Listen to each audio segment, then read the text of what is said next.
Hello,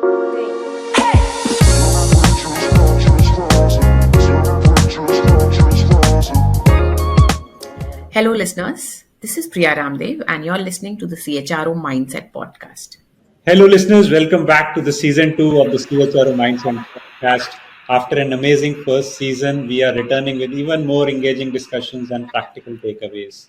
Today, we have Priya Ramdev joining us. She is the founder of leadership coaching and advisory firm Leadership Prism and former Chief People Officer at McKinsey and Company India. She has worked in leading MNCs, including Accenture and Citibank. She has been a coach and a counselor to CXOs. Priya comes with over 2 decades of experience in leadership coaching, management consulting, strategic planning, talent management, organizational design, change management, and human resource management.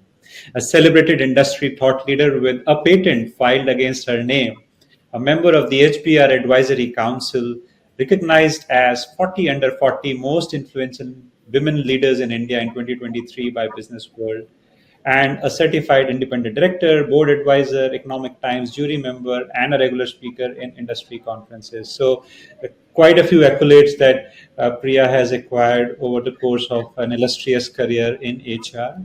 She is an alumnus of INSEAD Singapore, FMS Delhi, happens to be my alma mater as well, and Sri Ram College of Commerce, Delhi University.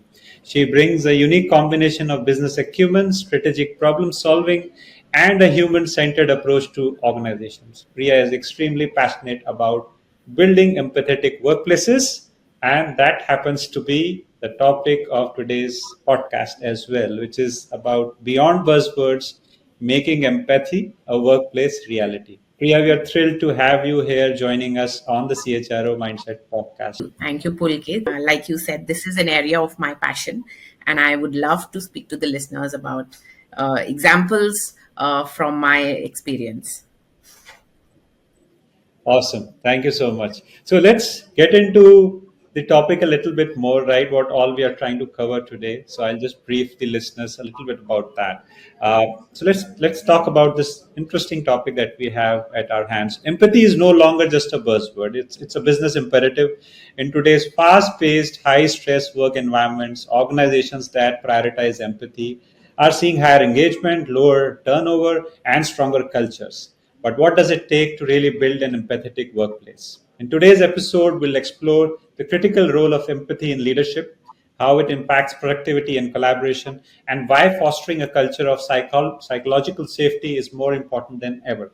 We'll also dive into the challenges: can empathy and efficiency coexist?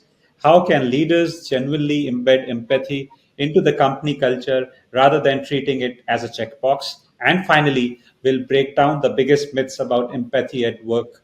Is it just about being nice, or is it a key driver of innovation and success? So let's find out with Priya on what it entails. So let's start off with an icebreaker question to begin with, Priya. From your standpoint, if empathy were a superpower, how would it transform workplaces overnight? A very interesting question. I don't know if it can transform workplaces overnight, but I would give a metaphor of this warm sunshine.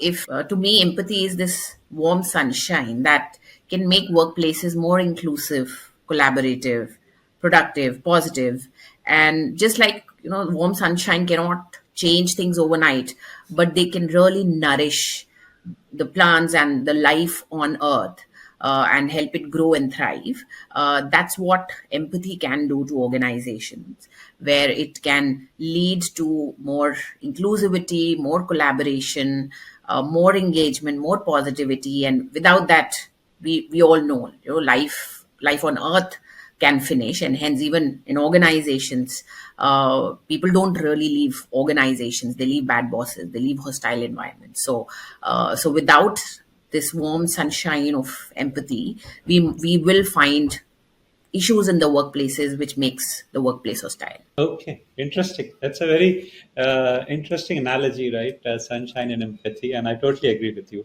Now, let's get into the fundamentals of what we're going to discuss today. Why do you think empathy is crucial for building a positive workplace culture? So, in terms of empathy being crucial, essentially it creates this positive workplace culture that we spoke of. But most importantly, it allows employees to feel psychologically safe. And what does that mean? It means that people can trust each other. They can speak up. They can feel heard. They can feel valued and supported. And if that happens, it leads to higher morale. It leads to better communication because people are trusting each other and they are opening up and they know if they speak, they will be heard. So that it leads to a better communication, which of course leads to more collaboration and less conflicts, or even if there are conflicts, but improved conflict resolution, and hence a more positive and a productive environment. Interesting. So now that we have taken care of the why are we looking at this, right? Inspired by Start with Why, right, by Simon Sinek. Now let's get into the how of it, right? So tell us, how can leaders cultivate and demonstrate empathy in their daily interactions? Yeah. And thank you for asking that question, because as a leadership coach, I get asked that question a lot. And, there are some very simple things in day to day life that we can do. It's like I said, it is not a superpower. It's not, you don't need to wear a cape for it. In your daily interactions, be like this warm sunshine, actively listening to others, asking open-ended questions, being open to considering different perspectives. I think these three are the most fundamental things and the most easy to do things that any leader can do in daily life, whether in a one-on-one conversation or in team meetings.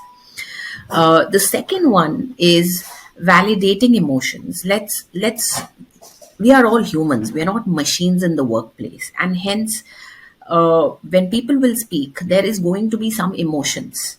So, validating those emotions, observing the non-verbal cues, responding with genuine concerns, and essentially putting themselves in the shoes of the others to understand how they might be feeling or experiencing. I think some of this helps us to create this psychological safety, helps us to understand the other people better, their perspectives better, and then to be able to have a better trust based communication, which of course leads to all the nice things that we spoke about: empathy and the positive workplace. Okay, great. I love those three pointers that you spoke of: active listening, considering different perspectives, and asking open ended questions. Very simple, very straightforward, and I think very practical also. Now, let's talk about, we've taken care of, we've heard, what a leader needs to do to sort of build this kind of an empathetic workplace. But let's now talk about employees, right? How does the entire culture trickle down to at an employee level, right? So, in your opinion, what are some practical ways how organizations can train employees to be more empathetic? See, organizations can, of course, have trainings around people leadership, which can include emotional intelligence and empathy first and people first mindset and all of that. I think very critical so that everyone is introduced to that topic.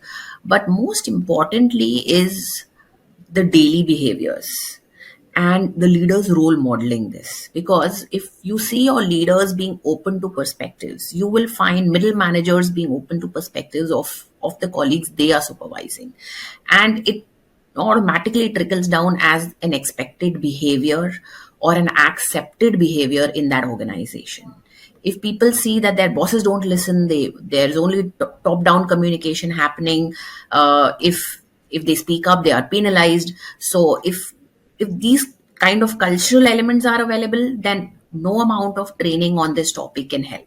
So it's very important that we have to embed this in the culture, in the daily behaviors that people observe from their colleagues around, from their supervisors around. Regular check-ins is a habit. It is not a once before the performance appraisal cycle season that this check-in is happening, but it's a regular check-in where people are genuinely concerned about each other. They are open to sharing personal experiences. And this, in my experience, is a very, very important element. When you share personal experience, you also share your vulnerabilities, your fears, and that makes you very human. And that automatically creates an emotional connect. And people see you not just for the role that you are doing, but people see you as a human who is doing that role. There might be some expectations in the role, but there's also a human who has emotional needs. So sharing personal experiences becomes very critical, and feedback and coaching around this area, uh, constantly to leaders, as well as leaders doing this to their teams and colleagues, becomes very important. Some very interesting takeaways from there as well. Uh, let's now talk about any examples, in your mind of companies that have successfully built an empathetic culture. So, of course, the most recent one is from the organization that I was leading the people function for, McKinsey. And some I would share some very interesting practices that McKinsey as an organization has in terms of encouraging diverse perspectives. It has a value stated as obligation to dissent. It's a stated value, and what it encourages people to do is that you have an obligation to come up with a differing opinion or a point of view. You have an obligation to dissent. If everyone in the room is saying the same thing, then clearly there is not enough brainstorming and discussion happening. So when anyone, even a new person in the organization, hears that I have an obligation to dissent, they feel comfortable in sharing a differing view. They feel that there is no need to go with the group thinking. They share their opinions, and that makes a very encouraging debate and discussion. Similarly, another practice that happens in team meetings or even in emails, after you've written what you had to, or after you've spoken what you had to, you always ask the others, what do you think? In fact, there's a interesting acronym that has come out of it, which is WDYT. It has become that common that after you have spoken, you will be asking, "What do you think?" Which again fosters this behavior of always being open to others' perspectives and others' opinions. So those are two very interesting ones. Apart from that, at an organizational level, it's a more of an apprenticeship culture where managers provide hands-on coaching and share their personal experiences of when they were at that level, what kind of issues they were facing, not just at work, but also around managing work and life, and managing the kind of lifestyle that the high demanding consulting work requires. So that becomes very, very crucial. Another one is at an organizational level, just encouraging open communication, constantly sharing feedback, considering feedback as a gift. And that's something that usually, if it is done only once a year before performance appraisal, it leads to a lot of insecurities. But if you do it regularly, and all the communication around it is that it's a gift, so that there is more openness to receiving it, rather than a little bit insecurity about, feedback means negative and it means areas that I'm not good at, and I'm generally not interested in hearing it. The packaging it as a gift essentially makes it very receivable to the person who has to receive it, and then you are making it constructive, you are making it developmental, and that's something that again encourages and fosters this culture of empathy. So these are few very practical day-to-day examples, as well as at an organizational level, in terms of how you can foster this culture of empathy. Okay, very interesting. I was not aware of all of this, and it comes as a. I mean, I'm blown away by some of these points that you just made. These are very simple, right? But I seldom see organizations doing this. Uh, and feedback as a gift, right? That's amazing. You can call it FAG, right? If we have a WDYT, what do you think? I thought we can have something like that as well. But amazing, amazing obligation to dissent, right? I think that's really awesome. And that has been groupthink is the biggest curse to humanity, I feel, right? Because we are all so very evolved with such amazing and sharp minds. It's a shame that everybody's sort of thinking in the same way with the same sort of outcomes.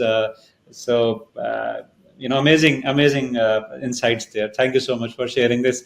Okay, so Priya, we have talked about all the positive things until now, right? What one can do to really create an empathetic workplace, but things don't always come out to be the way we plan, right? So one will, of course, go through a lot of barriers, as they go about building an empathetic workplace.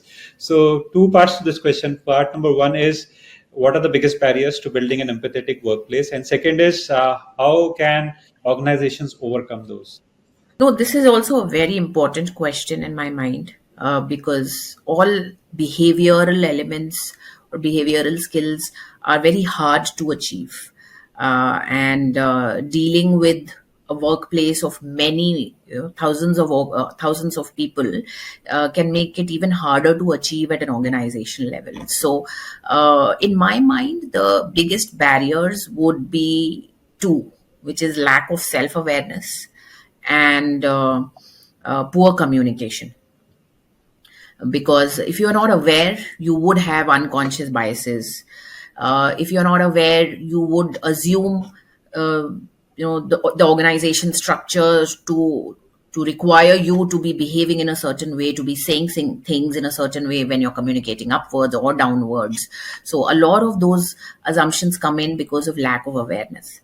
And poor communication, because while you may be thinking something, you are not communicating that, you're not stating that openly, which is leading you to not only assume certain things, but also to let the other person assume, because you haven't stated any of your expectations clearly. And I'll give you some examples of this. I've seen in my coaching examples, I've seen a lot of people where the relationship with their most critical stakeholders is broken, because they are making an assumption about what is expected of them and not clarifying it, not reconfirming it. They are assuming their role to be having a certain level of authority or not having a certain level of authority. And okay, so this is a very important question, because empathy is a soft behavioral skill, and hence it's, when you are trying to have this at an organization level of thousands of people, it can be very hard to achieve. But I would say the biggest barrier is actually, two things: the lack of self awareness and poor communication. And I'll give examples of both. Because of lack of self-awareness, there can give rise to unconscious biases, can give rise to making assumptions about your role, your authority and role, how you are going to communicate, how you are going to take orders, how you are going to make decisions. All of those things are just left to assumptions and can create to a lot of differences, conflicts. And poor communication becomes another big barrier, because people would not clarify these assumptions that they are making. People will feel not psychologically safe to speak up if they find something that's not going right. I've seen people feeling that, oh, if I say this, it will be taken against me. People will judge me. It will come back to me during appraisals, and people give all kinds of reasons for not communicating what they really feel. So both these become the biggest barriers in terms of creating this empathetic culture. And in terms of how can organizations overcome this, I would simply say, if poor communication is leading to this, then prioritizing an open communication culture becomes very important. And like I was sharing a few examples from McKinsey, how those are some small changes that you can make to ensure that communication is open. Whenever people are in the meetings rooms, the leader of that meeting is ensuring that everyone is speaking up, everyone's voice is heard, there is no interruptions. You can ensure that even in one-on-one communication, you're not just speaking, but you are listening, you're seeking to understand, and you're also paying attention to body cues, which means if you feel that someone is bottling up, someone is getting defensive, feeling threatened, you can pick up those body cues and make ensure that the person feels comfortable enough to speak up. I get asked this question a lot, is breaking down in a professional setup a weakness? And I say, absolutely not. We are all humans, and all kinds of emotions, we carry those, and it's important to express those. It's not a sign of weakness, but a sign of sharing vulnerability and creating that trust. So prioritizing open communication is important at an organization level, at individual team levels as well as organization level, ensuring that their employee feedback is heard, and there are multiple means of it. There are standard means of surveys, but there are also focus group discussions happening. There are also one-on-one feedback is taken in corridors, in elevators, and those concerns are addressed. So that's the most important thing that organizations can do. And of course, the others would be to have trainings which focus on empathy, which focus on people leadership, trainings not just for first-time managers, but also for organizational leaders and all team members. So these would be a few in my mind that can help create this. Amazing. That was wonderful and so beautifully described, right? And it was all very practical, I must say. Some of these barriers and solutions I've seen in pockets in various companies. Thank you for that. Let's now talk about formalizing all of this, right? So because at the end of the day you would need processes, you would need systems to make sure that things fall at the right places at the right time in front of the right audience. So question for you is, tell us a little bit about how HR and leadership teams both can integrate empathy into workplace policies and processes. Yeah, yeah, important. And this is coming very much linked to some of the points that I mentioned in the earlier Yeah. question as well, that two things become very important. How at an organization level you are ensuring open communication, which means that at an organization level you are ensuring there are surveys, there are anonymous surveys, so people also feel safe to speak about them. There are focus group discussions happening where active listening is possible. There are even one-on-one communication happening. I've seen leaders who would even take one-on-one communication during elevators and corridors, coffee machine conversations, etc., and really listen to seek to understand and address those concerns. So, listening to employee concerns has to become very critical, and addressing those concerns also important. I've seen organizations, when a crisis has hit, that's when they suddenly start to feel that, we should do these listening sessions, or we should launch more surveys, and then you find that there's not enough take up of surveys. So surveys is only one channel, but there have to be other channels, and you have to ensure that you are addressing those concerns, because otherwise people feel that there's no point speaking up because nothing is going to happen and nothing is going to change. So it's important to address, which gives the confidence to people to then speak up and start filling these surveys and giving and sharing more feedback. That's the most important one, I would say. The second, at an organization level, of course, is ensure that empathetic leadership is part of every training, and not just the people skill training, but also in business trainings, because empathy is important even in dealing with external stakeholders, in your negotiation meetings, in your sales meetings. So it is not just a way in which how you're going to deal with your teams and manage your people, but also overall how you are going to be leading as a person of that organization. So include those elements even in business trainings. And a third one, which I think is very critical that HRs can do, is ensure that there is no bias during performance reviews. And I have seen that all of this culture and strategy, can fall flat if organizations are not walking the talk during performance reviews. And I hear this feedback a lot from people that, while organization says this and says that, but during reviews, we get a very different message.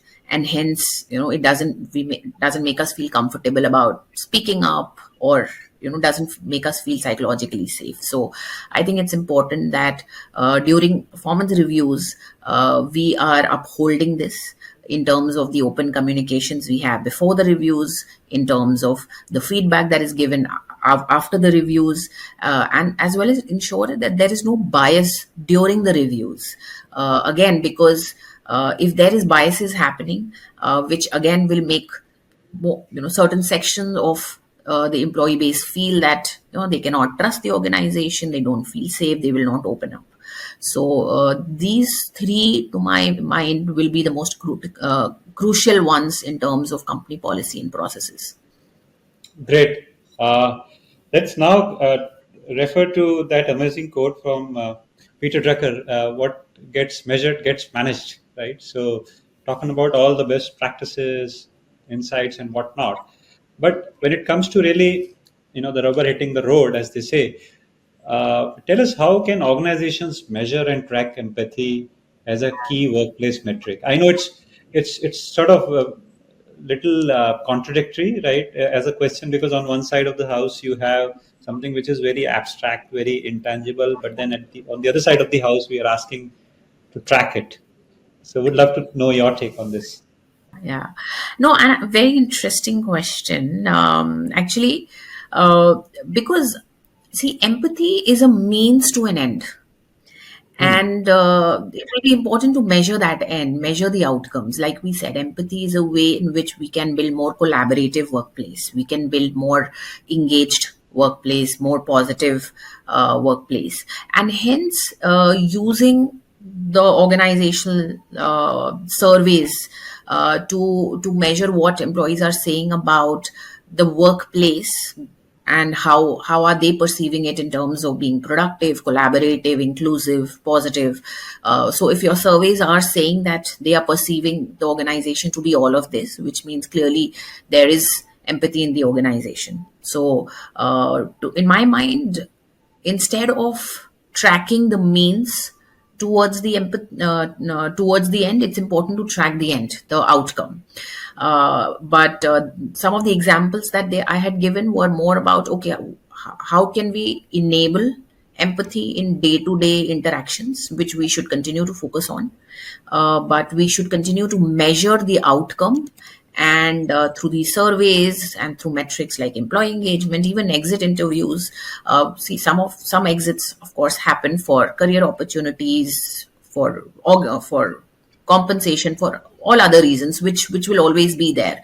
But if there are exits happening because people are not finding the workplace productive, positive, engaged, then again, those are absolutely reasons for the management and the HR teams to look inwards and see what really needs to change to achieve those goals.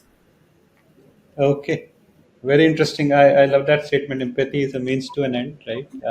But thanks for sharing those metrics. Now let's get into our super interesting rapid fire section, right? I'm going to ask you 5 questions, and if you would want to elaborate a little more, absolutely fine. Otherwise, these are usually 1 word, 2 word answers, right? But there's nothing stopping you from elaborating. Would love to hear your perspective even in detail. So let's talk about. Here's the first question. Okay, so biggest myth about empathy in leadership. The one that I hear is you have to be nice and can't be tough. This is the biggest myth about empathy, and and I've seen a lot of leaders say that no, I cannot be driven by empathy, because then I will have to be nice. I will not be able to take hard decisions. So and allow me to, if with your permission, while it's a rapid fire, but just to elaborate a little here, Yeah, please. that one of the biggest things about empathy is it's not what you are communicating, it is about how you communicate.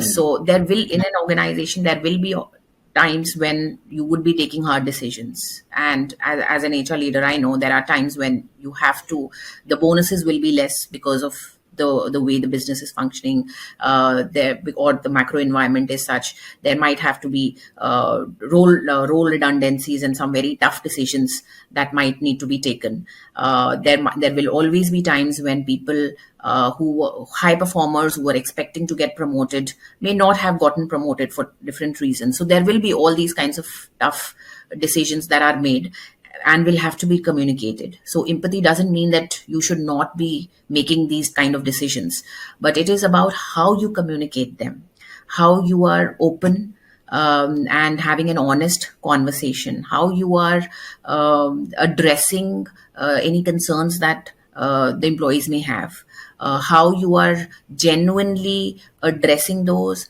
how you are taking even the non-verbal cues to make sure that the other person is receiving your hard message, the difficult message, but is taking it. And some people may take more time, some may take less time, but these are some small things in which you can demonstrate empathy to make sure that even the toughest of messages get received in the right manner. And organizations which do this, I have seen people have been willingly open to taking pay cuts. And during COVID and other tough market scenarios, I've seen that people were willing to take pay cuts because they could see where it's coming from. They could understand the nature of the environment. They could understand that if they don't do this, then what could be other implications to it. So that is where empathy comes into the picture and plays a very, very crucial role. Okay, amazing. Not It's not the what, it's the how, right? That's the takeaway from this question for me. Thank you. Let's get into the next question, which is one small act of empathy that can make a big difference. I know there are so many of them, but what's your take? Yeah, I would say engage with the person and not the agenda. Okay. Okay. Awesome. I'm going to And it's make it's a a note of it's a big this. one. A lot of us, yeah, because a lot of us get so driven by the agenda we have from the meeting, that we're just focused on that. We just and we don't focus on the person and how the person is, and what the person might need. So that can make a big difference in how we talk to people, how we get outcomes from those meetings. Interesting. Uh, can AI ever be truly empathetic? No. Short answer, no. I think human behaviors are very complex. Yeah. Yeah. And just last year, I had done a course on system psychodynamics side of human behavior, and the biggest takeaway for me were that humans are like an iceberg. 95% of what's driving those behaviors is actually below the surface. It's the values and the belief systems.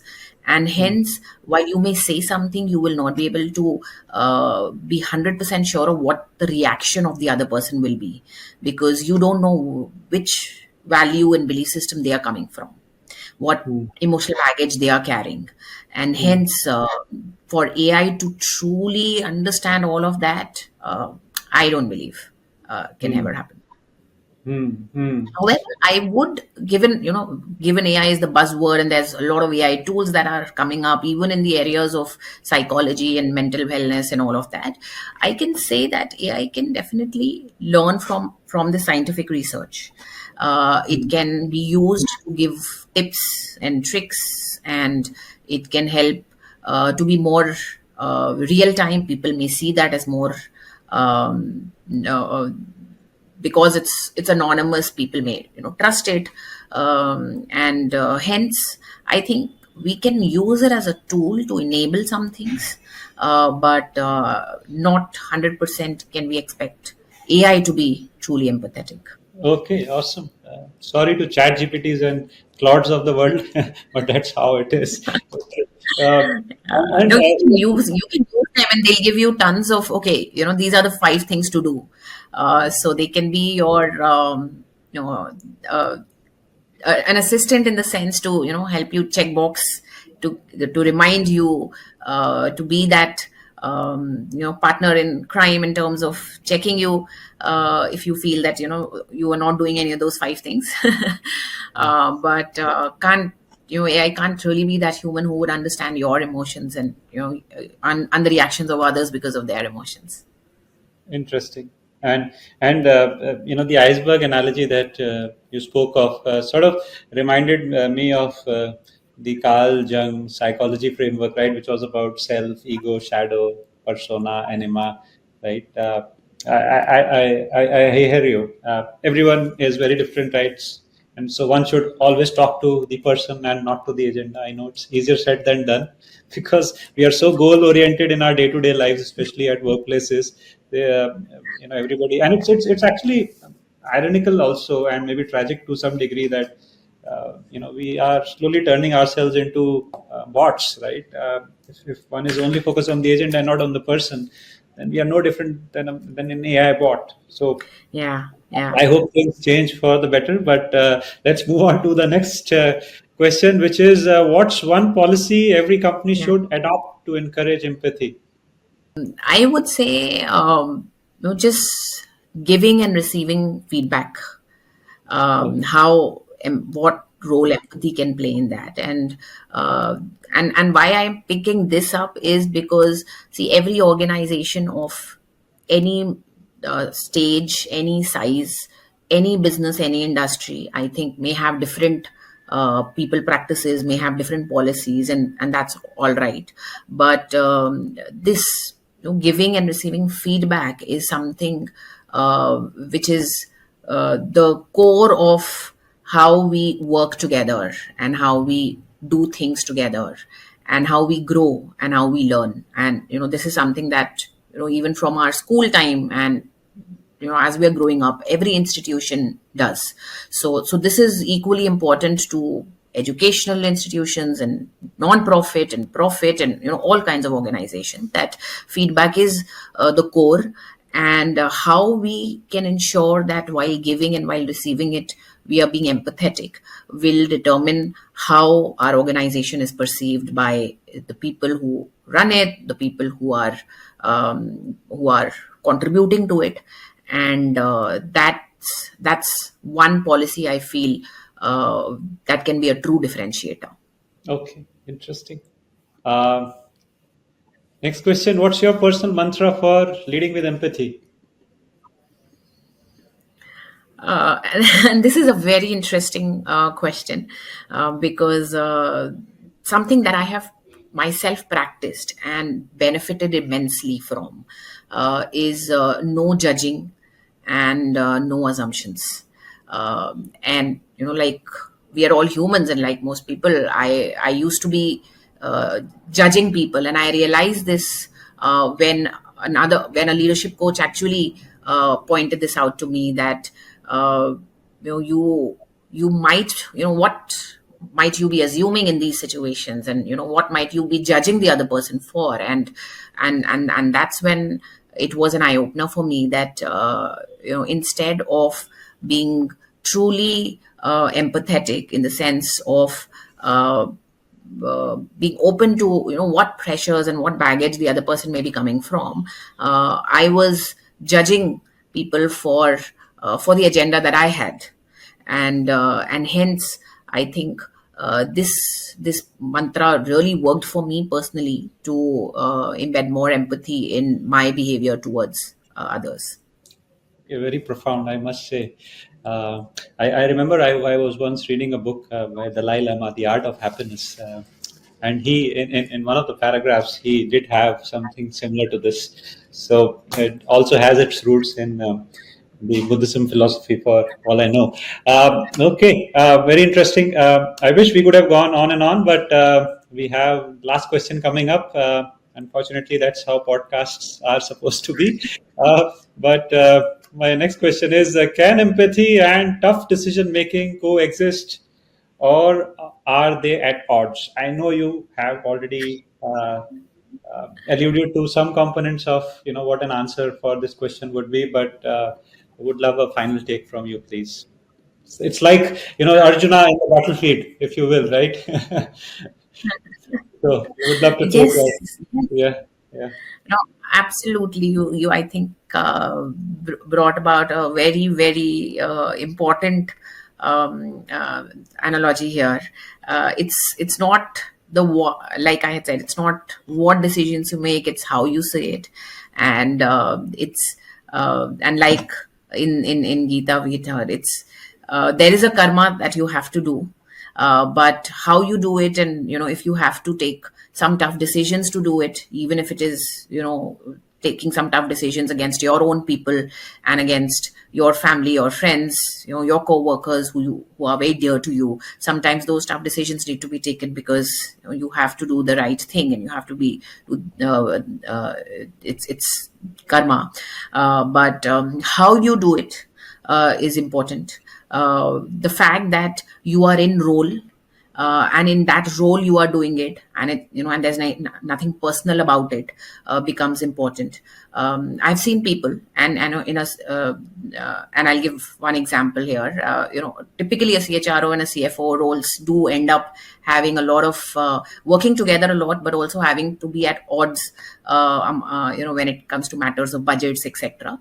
But it's important that we are doing the right thing while we're being in role, but it also becomes important that outside of the role we are empathetic to each other, and we are collaborative, we are open to each other's perspectives. So and I'm sure in most other relationships as well, both personal and professional, it is sometimes important to make tough decisions, but doing it when you know that you are doing it with a person who understands where you're coming from, makes it far more easier, and that's exactly where empathy helps.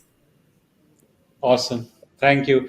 Priya, thank you so much for such an amazing session. I must say that we would have done close to 35, somewhere 35 to 40 episodes till now, right? But we haven't spoken in any of the podcast episodes about empathy as much as we have spoken today. It's been an amazing conversation, and I did take my share of notes, right, in full transparency. And it was amazing. Some of the one-liners that you had to say, right? I'm just calling out the takeaways that I had. Focused on the person, not on the agenda. Uh, when you spoke of the myth, it's not what you say, it's how you say it, right? And then, of course, your example from the McKinsey, which was about obligation to dissent, right? And then another two awesome pearls on